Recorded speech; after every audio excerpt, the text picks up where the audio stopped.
Woo! Hello and welcome to this AimHi Live on how to commit fraud and get away with it. I'm just going to switch over to this straight away. Yes, today is about how to commit fraud and get away with it. So yeah, if you're joining for the first time, then thanks for coming. You can ask questions in the whenever you like, and I'll just direct the way that this will go. So this is mainly going to be around the kind of science of numbers and mysterious things like that. But it'll also take on lots of tangents. So Japan Maple's already coming and saying, time to make some money. Yeah, maybe. I mean, you can use these instructions or you can not. It's up to you whether you use them or not. But yeah, if you are watching on one of my pages, like my Facebook or my YouTube, then make sure you go here afterwards because you can only see me on here. All the others, I'm just going to take this off. All the others are because there are loads of other people doing these things, and you can only see them via here. So do come here and do go there for the ones in future. Right. Okay. So thanks so much for coming, everyone. Let's get going. First question is this. First question is, what's weird about this hand? What's going on with this hand here? What's the mystery of this hand? Angel saying that her mum was concerned about why she's taking this class. Well, this class is about it's something really interesting, and it's kind of like maths mixed with science, which is why I think it's down as maths actually. I saw. Oh, I can't understand. I couldn't read that, Mariella. Anyway, right. So yeah, today's live is on how to commit fraud and how to get away with it. So if you're joining late, then you can ask questions whenever you want. And I'm just gonna kind of roll into it piece by piece. So first question is, what's going on with this person's hand? And loads of people have said, yeah, it's got 6 fingers. Now, what do you guys think is more likely? Let's take a vote. Do you think you are more likely to have 6 fingers? So do you think you're more likely to have 6 fingers, or do you think you're more likely to be born on the 29th of February? What do you reckon is more likely, having 6 fingers or being born on the 29th of February? Get your thoughts in. Someone's saying Photoshop. That does look like a Photoshop job, to be honest, doesn't it? Okay, people are saying 6 fingers. Pumpkin Master's late. Hi, Pumpkin Master. Bye, mate. Welcome. So Northern Boy's birthday is 28th. Okay, what do we... So Leonard's going for 29th of Feb. And Oliver's saying born in February, surely. Yeah, okay, you are more likely to be born on the 29th of February than you are to have... No. Yes.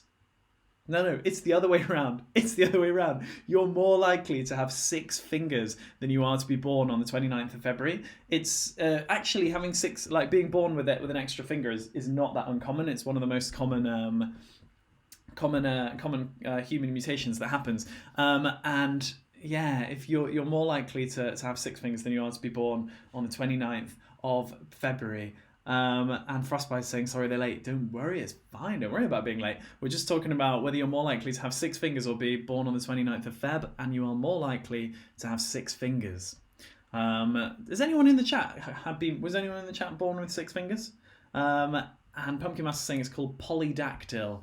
Yeah, so poly meaning many and dactyl meaning your kind of limb parts. Well, actually more like the splits of your limbs. Okay, so Nika Chisholm's cousin was born with 6 fingers. Chicken saying that almost everyone has 6 fingers. We usually just have them spread over 2 hands. Shrewd. A very shrewd point, Chicken of Bristol.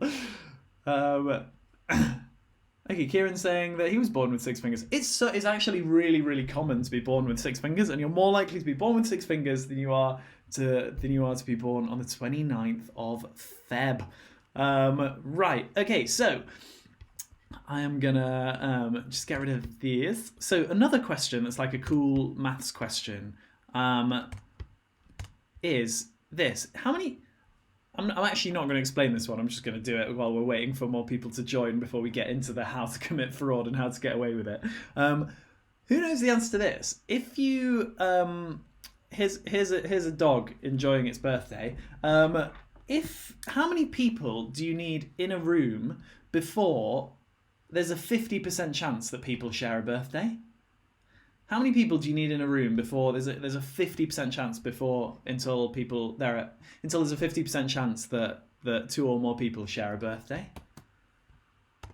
How many people do you need for there to be more than a 50% chance that 2 or more of them share a birthday? What do you guys reckon? Gonna shove it all in green along here. Green. In fact, let's pop it along the bottom. Okay, so answers coming in. So Nico's saying 500,000 people. No, it wouldn't be 500,000. Angel's saying 574.5, and Leonard's saying 182.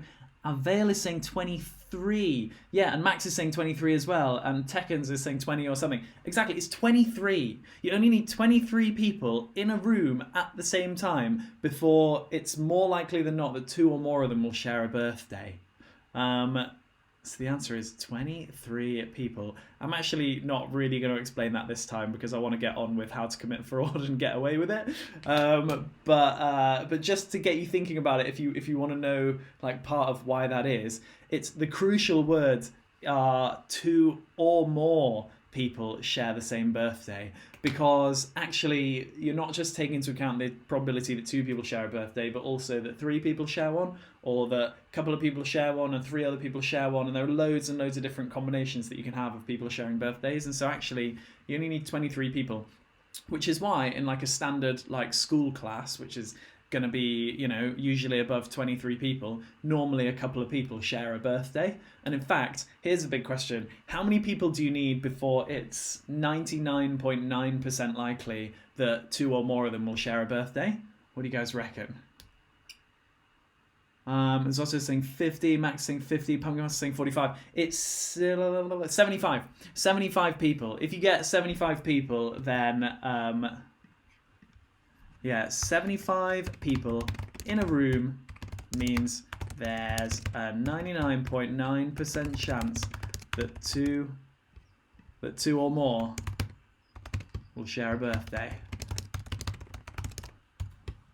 I think that's such a cool fact. It's such a weird thing of stats. Like humans are actually so bad at understanding stats. Like there are loads of these tests where they go to a load of maths professors and they like give them questions and they say you're not allowed to calculate them. You just have to guess the answers. And these professors always get them wrong. They always get them wrong not because they're not smart, because they are very smart people. It's just that maths is like, when you try and do maths intuitively, you almost always get it wrong. Like the human brain is not good at intuitive maths. So it seems weird that you only need 75 people in a room to give you a 99.9. Ooh, actually, Warpod's saying 70 people is 99.9 and 75 is 99.97. Warpod, you might actually be right, because to be fair, I only did the calculation for 23 and I pulled 75 out of my memory. And so you might be right, there's 70, you only need 70 people for a 99.9% chance. In which case, thank you for updating. Okay, right, so how to commit fraud and get away with it. Let's do it. I think we're ready to go. So how is this relevant? You... Yeah, mate, I was just doing a bit of like fun maths before I got going. Before I tell you guys how to commit fraud and then also spread across the internet committing fraud. Right, here we go. So, and for those who missed it as well, just so you know, you're more likely to have 6 fingers than you are to be born on the 29th of Feb. What's that about? That's just how it is. Right, okay, so has anyone ever seen this before? Does anyone know what this is? Does anyone recognize it? Does anyone know where that comes from? And just while I'm seeing if anyone knows where it comes from, because this is important for the story of committing fraud. So got some people saying rainbow, and Max is saying Norse mythology, Leonard's saying a rainbow, Jasmine saying there might be 4,000 people watching. I don't know. Someone saying, did someone steal a rainbow? Right, okay, no. This is all part of an extremely strange and mysterious thing called the Codex Serafinianus. So basically, there was this guy who made this thing called Codex Serafinianus, and it's basically this book. Oh, you can hardly read that, can you? Let me do it again, another colour. Yeah, he made this book called Codex Serafinianus that is full of seeming nonsense. It's full of seeming nonsense. It's full of all these like this weird language that no one has ever been able to understand, and it's full of all these strange things. So this is the page that describes this weird world in which you have like twisting rainbows and like, I don't know, mad weird stuff. And the story, and basically there is a way that we know that this is a real language, even though no one has ever been able to translate it and nobody knows what it means. And we're going to come full circle back to that on the other side of me explaining how you commit fraud and why so many people don't get away with fraud. Right, here we go. So Tal says, I don't know who. Okay, right, so how to commit fraud and get away with it. Right, I'm now going to show you a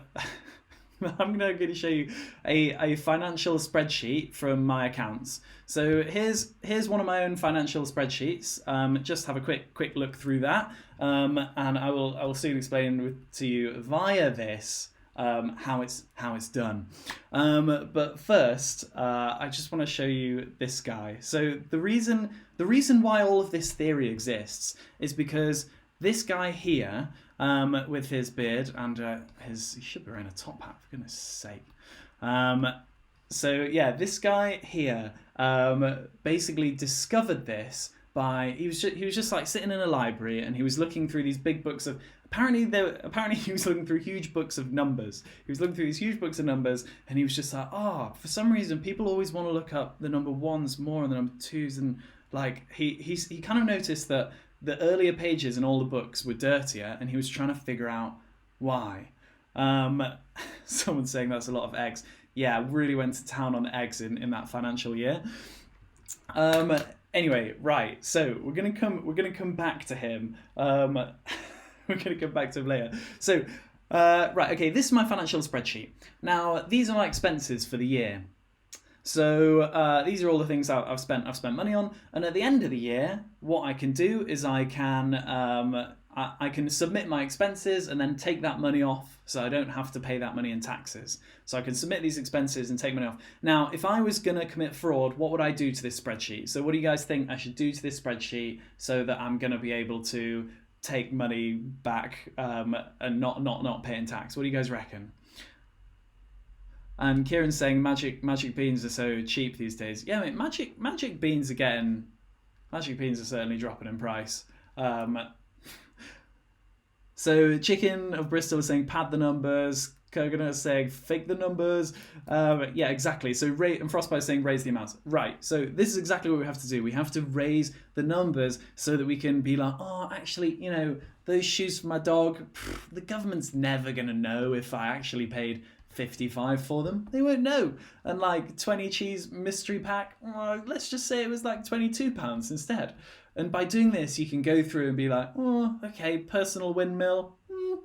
Actually, £150 seems a bit cheap for a personal windmill. Might as well tell the government I paid $872 for it, and so on. And so this is how people fake the numbers. This is how people massage the numbers and make it look like they've spent more in a year than they actually have, so they can get money off, right? Okay, now the problem is that it's really easy to tell when people have done this, and you can tell just in a moment like that because of something that this guy discovered. And let's elongate his beard as his wisdom increases, as his relevance to the live and gingerify it. That's the weird thing about beards. Have you guys ever noticed that even if you have like the darkest hair colour, you will still get a bit of ginger in your beard? So weird. But luckily ginger's cool, so it's fine. And also, someone just noticed I drew my 2 from like the wrong way around. Yes, I've always drawn my numbers the wrong way around. Anyway, whatevs. So yeah, just one more recap. For those who are joining late, these are like open online science and maths things that I'm running on AimHi.co and on Twitch. And yeah, if you want to like learn some stuff that's hopefully a lot more fun and a lot more interesting than what you normally learn at school, but actually also kind of learn a load of cool stuff, then follow this and follow the account, because we're going to be doing this every single day. And what are we doing? Coming up, my memory's so bad. But the things that we've been doing recently are like, why does NASA need sperm whales? That was a good one. And we did what's outside the universe, and we're doing all kinds of things. But check it out if you want to watch more. And Gaping Gamer, you should be working, but learning how to commit fraud seems more fun. Mate, this is learning. You are learning. Right, okay, so you fudge the numbers so that you can convince the government that you've spent more money than you actually have, and that's in simple terms like how you commit fraud. And people are trying to get. I can't remember this guy's name. Do people want to know this guy's name? Wait, give me 1 second and I'll find this guy's name, because I've actually lost it. I was supposed to have it all written down in front of me, but I just never wrote down that guy's name. He is called, that's his name, Simon. He's called Simon Newcomb. Right. Yeah, this guy's called Simon Newcomb, and he's the guy who kicked all this action off with the whole fraud committing and detecting and whatnot. Anyway, we'll come back to him later. Simon Nukes. So, someone was saying, George, the suspense is literally killing me. Right, okay, so here's how you do it. First thing, so go through your spreadsheet, or go through any spreadsheet, any financial spreadsheet, and just look at every single number and ignore all of the numbers except the first one. So in this box, the first number is 4. And this one, the first number is 9, and this one is 1, 7, 7, 5, 3. And so all we're doing is we're just looking at the first number in the spreadsheet, only the first one. For every single entry. And so literally if someone's trying to detect fraud, they'll just scan a spreadsheet to look at the first numbers like this. So yeah, you go through every single one, blah, blah, blah, blah, blah. And then, right. Now, once this is done, what you do is you take a little chart. Let's just scroll down a little bit. Yeah. So what you do is you take a little chart and you're like, okay, what's the likelihood of getting each number? So what's the likelihood of it being a 1 or a 2 or a 3 or a 4 or a 5? What do you guys reckon? How likely is it that each box is going to start with each of these numbers? And I'm just going to catch up a little bit on the chat while we find out. I'll just type that question in for everyone. What's the chance of each of these numbers coming first? What do you guys reckon? What's the chance of each of these numbers coming first? Okay, so Bromley's saying 10% of each number, Frostbite's saying 10.09, and Jasmine's saying 10%, Fahana's saying 1 in 9. Yeah, okay, so obviously you've got 9 to choose from. So 1 in 9, right? 1 in 9 is, it's just, they're all, makes sense that you just get a line like that, right? So it's equally likely to start with a 1, a 2, a 3, a 4, a 5, and so on. Cool? Okay, so that's basically how most people think. So most people think, yeah, all the numbers are likely to start like that. So if I'm randomizing the spreadsheet, I've put an 8 here, so I might as well put 60 here. So let's put a 7 there. No one's going to know. 23, let's bump that up to like a 45 because we haven't had many 4s yet. And in our minds, we're thinking, let's randomize the numbers.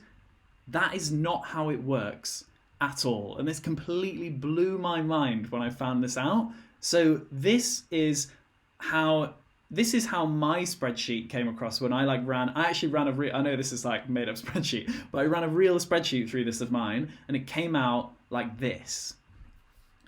The number 1 is way more likely to be the starting number, and then the number 2, 3, 4, 5, 6, 7, 8, 9, like that. Now, there are more like complicated, sophisticated versions of this rule, and it's called Benford's law. This is called Benford's law, and and this has been used to like work out loads of different cases of financial fraud. There was actually a case with Trump putting forward his financial numbers in which part of them didn't seem to tally with Benford's law, and so there was a lot of controversy over it because like it wasn't the first numbers, it was the second numbers, because the second numbers also follow a pattern that is really unexpected. But yeah, for some reason, you should have way more things beginning with 1 than all of the other numbers. So if you're going to fake a financial spreadsheet and you want to get away with it, then putting 55 as shoes for your dog, bad idea. Better to put 155. And because obviously, you know, shoes for your dog cost 155 anyway, so you're going to be fine with it. 20 cheese mystery pack, not 22, maybe more like 19. And these big numbers like 872, dangerous, real dangerous. Much safer to put something like 1,258. Way more safe. So this is a really weird part of maths, and they're Gucci dog shoes. Yeah, this is a really weird part of maths, and nobody really knows, or nobody really knew for a long time why this happened, but they noticed that this was happening with it was happening across loads of things. So it was happening across in fact, what do you guys reckon? Throw into the chat some ideas for what you think would be like sets of numbers that would follow this same rule, where the first digits are all going to start with 1, and then a little less 2, a little less 3, a little less 4, and so on. Because it happens with everything, and you can check this out. So like, for example, if you look at the distance away the stars are in the galaxy, then most of them will start with 1s. And the second most will start with 2s, and so on. If you look at sizes of countries in the world, most of them will start with 1s, and then you'll get a few beginning with 2s, and then smaller number beginning with 3s. It happens everywhere. And Poach just explained what I'm doing, how to lie on a spreadsheet. So, really quick recap for those who are joining late on how to commit fraud before we go into the language bit and the bit about dolphins and how dolphins commit fraud, / not really how dolphins commit fraud, kind of on something else.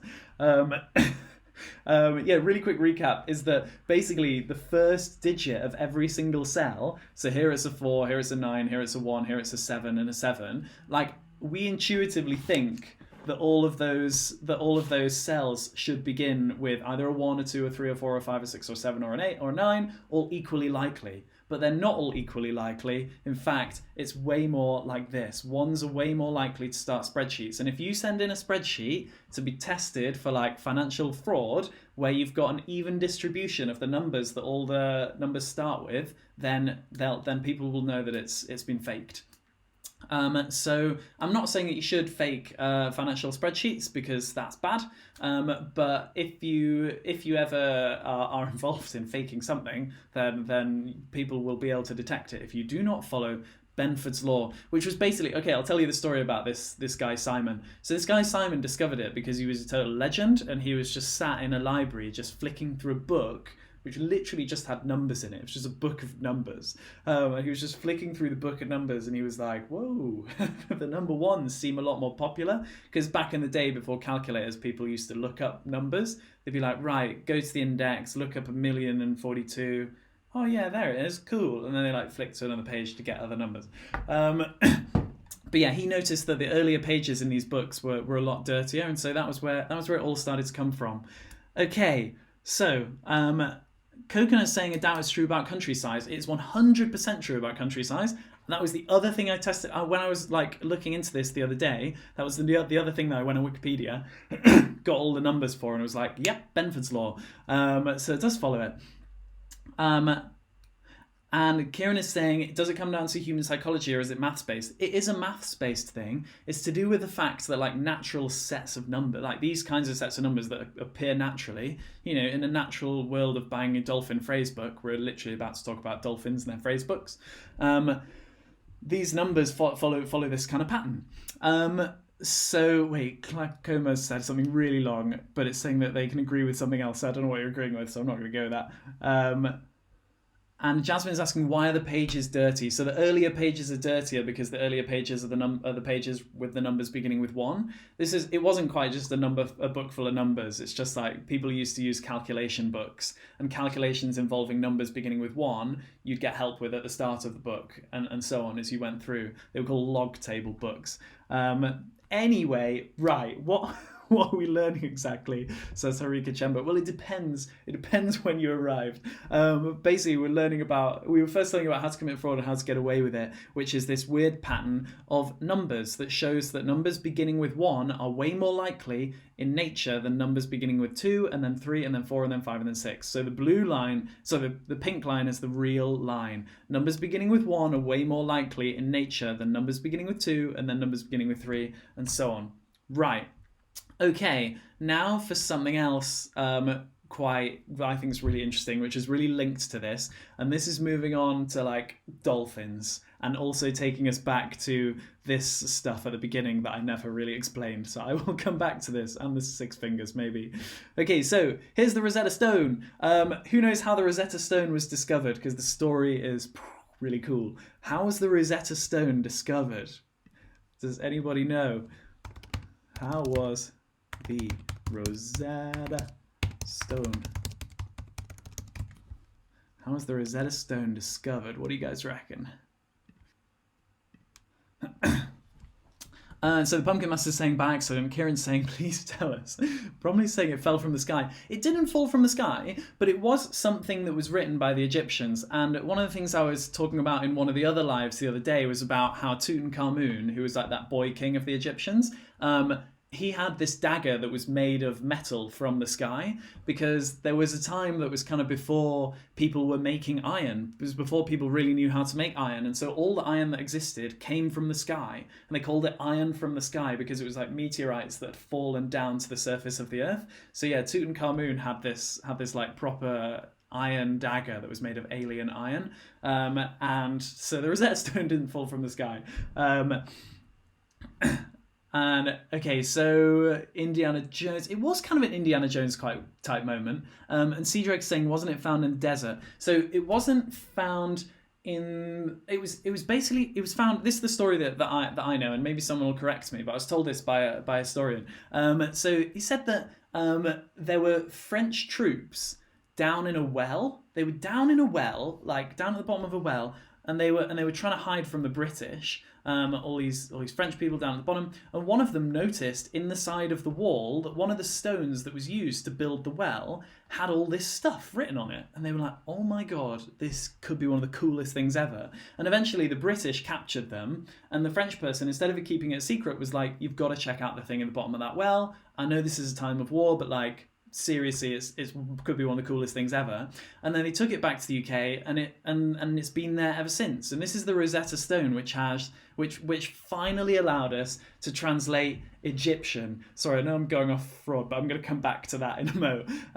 So this here is ancient Egyptian at the top, which is your hieroglyphs. And then in the middle is your like Middle Egyptian, which is called Demotic. Ancient Egyptian, and then in the middle is your Demotic script, and then at the bottom is your Ancient Greek. And so finally we could understand Egyptian, because for ages we'd just seen the pictures and there was never any way in. And so the thing about a language is that even if you know that it is a language, and you know that it should work as a language, it's really difficult to translate if you don't have at least some kind of way in, which is why this is such a big mystery, the Codex Serafinianus. It's this book written by this Italian guy that's just made of total nonsense, and nobody really knows what it means, and maybe no one will ever know unless we get much, much more powerful computers. Right, but here is the cool thing that links it to what I was talking about with fraud. In fact, before I say what links it with fraud, does anybody know how the Rosetta Stone links with committing fraud, links with Codex Serafinianus? I want to see if anyone's like on top of this. But while we're waiting for that to come in, I'm just going to catch up on a bit of chat. Okay, lots of people are voting on me putting a top hat on the stone. So I'll give the stone some style, just because it needs some style, just for a mo. I remember the first time I went to the British Museum and saw the Rosetta Stone, because it's not in like a super showy place. It's just kind of like off to the side. And and there was no one else there. Like everyone was kind of crowding around the more impressive looking stuff, and it's just, you look at it and you're like, oh my god, this is the key to this entire ancient language and civilization. Okay, so Jasmine's saying because it's a big stone spreadsheet. Right, okay, I'll explain it to you. Here we go. does anyone know what this chart is here? And if you've been on one of my lives before, then you will have seen maybe a little bit of this before. So yeah, because I think I've shown you this before, and it's called zipf's law. Zipf's law. Zipf's law. Okay, so Mud Dog saying most common words in the English language. Deadly Physics is saying, did they translate it based on the occurrence of letters or syllables? Is that talking about Egyptian? Oh, with the Rosetta Stone. I don't actually know a huge amount about how the Rosetta Stone was used exactly, but that sounds really interesting. And okay, Disson is saying, is this a frequency graph for words? Right. This is the English language. This is the English language, and the most common word in the English language is the. And the second most common word is of. Now, how much less common is the second word than the first word, do you guys reckon? How much less common is the second word than the first word in the English language? So the English language, that's my favourite language, but it's mainly because I'm rubbish at languages. I'm so bad at learning languages. I wish I could learn them. I've tried to learn. In fact, you know what is the easiest language to learn, I think, if you're English? The easiest language to learn is Norwegian. I quite like Norwegian. I managed to get quite far with that when I was trying to learn it, but everything else I've just been totally rubbish at. Okay, so half. Yeah, everyone's coming in saying half. So the second most common word is a half as common. Now, the third most common word is, what do you guys reckon? So yeah, inverse. It's kind of like an exponential decay. Oh, Angel's learning Norwegian. Cool. Okay, yeah, so the third most common word is a third as common, and the fourth most common word is a fourth as common, and the fifth most common word is a fifth as common, and so on. So yeah, basically it's a sliding scale of each word becoming slightly less common than the one previous to it, but it follows this really nice pattern. Now, this is, as you can see, super similar to Benford's law. It's exactly the same kind of pattern. It's a law of natural numbers. Restream chat quit. Oh well, don't need that. I'm following the chat on multiple windows. So yeah, Benford's law is a law of natural numbers, and the zipf's law is following the same kind of pattern of decaying words. So here's the big question for you. What other languages follow zipf's law? And I'm not talking about human languages. So what are some non-human languages that might follow zipf's law? What do you guys reckon? Dolphins. Yes. Oh, and sperm whales has come through, but sperm has been blocked because I was trying to unblock sperm whales. Sperm whales is so good. Yeah, that was spot on. But sperm has been blocked by the system. Oh well. So yeah, dolphins, exactly. So by analysing dolphin sounds using zipf's law, this is how we know that dolphins have some kind of sophisticated language, just as sophisticated as our own in many ways, but we can't translate it. And we can't translate it because we don't have the way in. We don't have the Rosetta Stone. We don't have that plucky, brave dolphin that's come to hang out with us and been like, come on guys, I'll help you with a few basic words. And until we get that, we can't translate it. And that's why there are things like codex serfafinianus that for the time being, maybe we will never be able to translate. So the moral of the story is, if you want to commit fraud, make sure you follow Benford's law, because otherwise you'll be found out. And you have Simon Newcomb to thank for that. And if you want to speak to dolphins, then please research this, because I think it'd be super sick if loads more people knew how to translate dolphin. So that is basically the end. I'll just move over to this five-fingered person. Thanks so much for coming. Do come along next time. Follow the Twitch stream. Go to the website if you want to. Yeah, go to the website if you want to see all the other things going on, because there's a whole calendar of stuff going on. Although we're updating the calendar every Friday at the moment, so actually the calendar might be a bit blank. So tomorrow it'll be full of stuff. And if you want to get updates on what's going on, then follow on Instagram, which is, I'll type the thing into here. Whoa. All of the handles are AimHi Live, like that. Okay, someone's asking what's tomorrow. Tomorrow is the only day that doesn't run, so it'll be only weekday doesn't run, so we'll be back on Monday. But yeah, if you want to get notifications about everything, then you follow on Instagram or Twitter or or what's the other, Facebook, I guess it's on as well. We haven't got it on TikTok yet, but that's because we just haven't got around to it. But yeah, AimHi live if you want to get the updates from everywhere, and go to aimhi.co to follow all of those links. And also, if you wanna, please subscribe to the AimHi on Twitch, and you'll get loads of other people as well. I'll keep doing science, and I'll keep doing like cool things like this, and also if you wanna, if everyone wants to, I mean, you don't have to do this, but if people filled in this form, it would help me so much. Someone made this form for me so that I could gather information to like try and make these better. And if you want to fill it in, sick. If you don't want to, doesn't matter. But yeah, I will see you guys. I will see you guys soon. Oh yeah, lives are normally at 1 p.m. No, lives are normally at this time, but for different time zones, we've got them running 3 hours earlier than this, and sometimes about 5 hours earlier than this as well. Thanks for coming, and have a great weekend, everyone.